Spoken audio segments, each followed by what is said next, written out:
आपके इंटरव्यू की शुरुआत फॉर्मल स्ट्रक्चर से की जाए या इनफॉर्मल स्ट्रक्चर से? फॉर्मल माने आपका डेफ, वही चीजें जो एक सामान्य, आप 2 बार इंटरव्यू फेस कर चुके हैं यूपीएससी में, इसलिए पूछ रहा हूं कि उसी परंपरागत पूछा जाए या गैर परंपरागत चीजों से शुरुआत की जाए? Where you feel comfortable? Sir मैं दोनों में कंफर्टेबल हूँ, जैसा आप ठीक समझे सर। अपनी जिंदगी में परंपराओं का कितना स्थान पाते हैं आप अपने विकास में, अपने देश की संस्कृति में, या अपने लेवल पे आपने देखा कि जो ट्रेडिशन होते हैं, परंपराएं होती हैं, वो कितनी सकारात्मक होती हैं? सर काफ़ी हद तक परंपराओं का सकारात्मक योगदान रहता है। जैसे कि सर मैं एक उदाहरण से समझाना चाहूँगा। इंडियन कल्चर में एक परंपरा है कि जो वृद्धों का सम्मान करना। तो इस कारण से सर इंडियन कल्चर में जो वृद्धाश्रम है वो कम दिखाई देते हैं, क्योंकि वृद्धों को जो मानसिक सपोर्ट है वो फैमिली के थ्रू मिलता है। उसके अलावा सर अन्य कई स्तर पर, जैसे जो संयुक्त परिवार की परंपरा है, या फिर अपने मूल्यों के स्तर पर कई भारतीय में सहिष्णुता का मूल्य है, ये परंपराएं सर भारत के विकास में काफ़ी योगदान देती हैं सर। लेकिन एक सामान्य परसेप्शन मॉडर्न और पोस्ट मॉडर्निज्म में ये भी कहा जाता है कि परंपराएं हमारे विकास को अवरुद्ध कर देती हैं और एक क्लैश को जन्म देती हैं, क्योंकि जो युवा है, जो जनरेशन है, वो आगे बढ़ना चाहता है, लेकिन परंपराएं, मूल्य उसको रोकते हैं। इसको कैसे देखते हैं आप?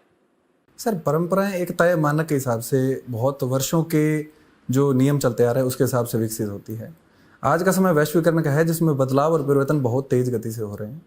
इसमें इंफॉर्मेशन का भी बहुत बड़ा योगदान है। लेकिन सर इसमें परंपरा को बाधक के तौर पर हम परंपरा में अगर निश्चित सुधार करें तो वो अधिक महत्वपूर्ण होगा, बजाय कि सारी परंपराओं को तोड़ देने के।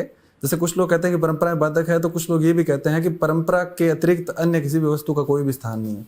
जैसे साहित्य की बात करें तो जो टी.एस. इलियट या नवशास्त्रवाद हैं, वो कहते हैं कि परंपरा से बढ़कर कुछ भी स्थान नहीं है।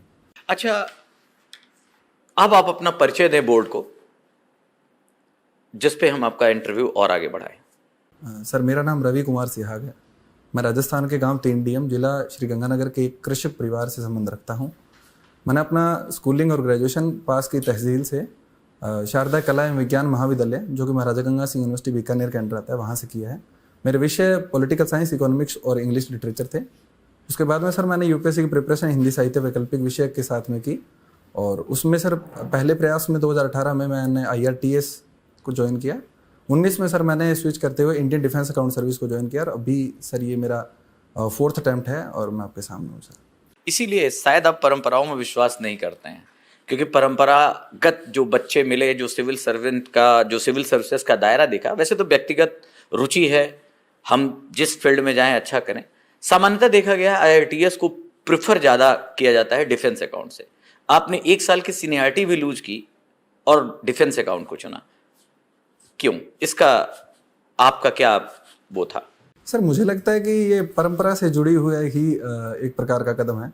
सर मैंने IAS की प्रिपरेशन के लिए अपनी यूपीएससी की जर्नी स्टार्ट की थी, और IRTS वो एक डायनेमिक और काफ़ी टाइम डिमांडिंग सर्विस है।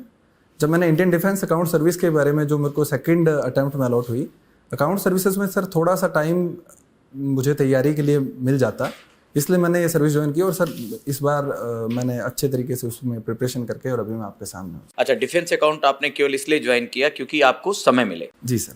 अच्छा, अभी जब हम डिफेंस की बात करते हैं, और खासकर हम एक्सपेंडिचर, डिफेंस एक्सपेंडिचर की बात करते हैं, और आजकल की जो हालात हैं ग्लोबल उस पे, जी सर, तो उसमें एक दायरा फिर दिखने लगता है कि आखिर हमारा एक्सपेंडिचर क्या है और वहाँ चाइना के आसपास हम कहाँ खड़े हैं।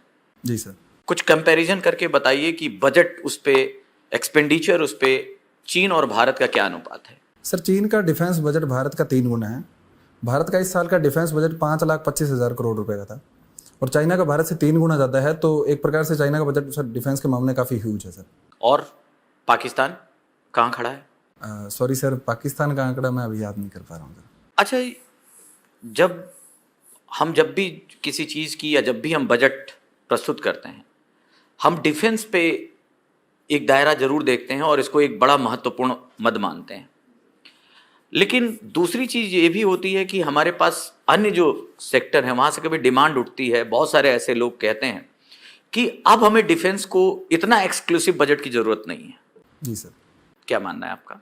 सर मेरा मानना है कि हमारी जो एक ज्योग्राफिकल और ऐतिहासिक कुछ कारण हैं जिसकी वजह से हमारा डिफेंस का बजट है वो बने रहने देना चाहिए, क्योंकि नियर बाई नेबर में हमारे शत्रु देश विद्यमान हैं और हमारी सीमा विवाद भी चलते रहे हैं चीन और पाकिस्तान के साथ।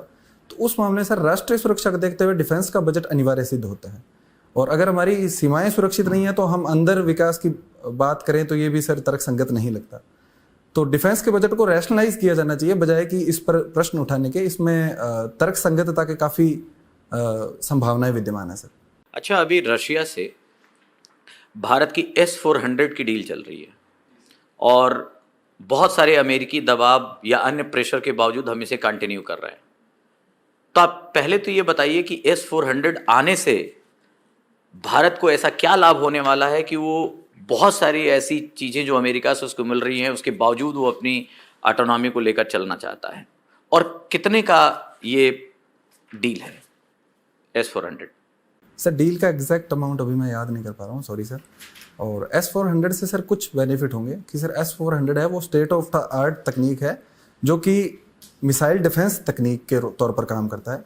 इससे सर दो फ्रंट में अमेरिका और चाइना में हम जो एयर स्ट्राइक्स है उनसे बच सकते हैं। उसके अलावा नॉन कन्वेंशनल हाइब्रिड वारफेयर में जिसमें ड्रोन का मुख्य रूप से इस्तेमाल होता है, S-400 तकनीक ड्रोन के विरुद्ध भी बहुत अधिक प्रभावी साबित हुई है। उसके अलावा सर S-400 अगर हम लेते हैं तो भविष्य में S-500 लेने की संभावनाएं हमारी प्रबल होगी। अमेरिका कह रहा है कि मैं तुम्हारा हर जगह साथ दे रहा हूँ, क्वाड तुम्हारे लिए हमने बनाया, ऐसे ही बहुत सारी जगहों पर और परमानेंट मेंबरशिप से लेकर हर जगह साथ खड़े हैं। आज हम तुम्हारे सबसे बड़े ट्रेड पार्टनर हैं इस साल से। हमारा थॉड ले लो। आप जानते होंगे अमेरिका का जो मिसाइल डिफेंस सिस्टम है उसका नाम है थाड, उतना ही सोफिस्टिकेटेड माना जाता है।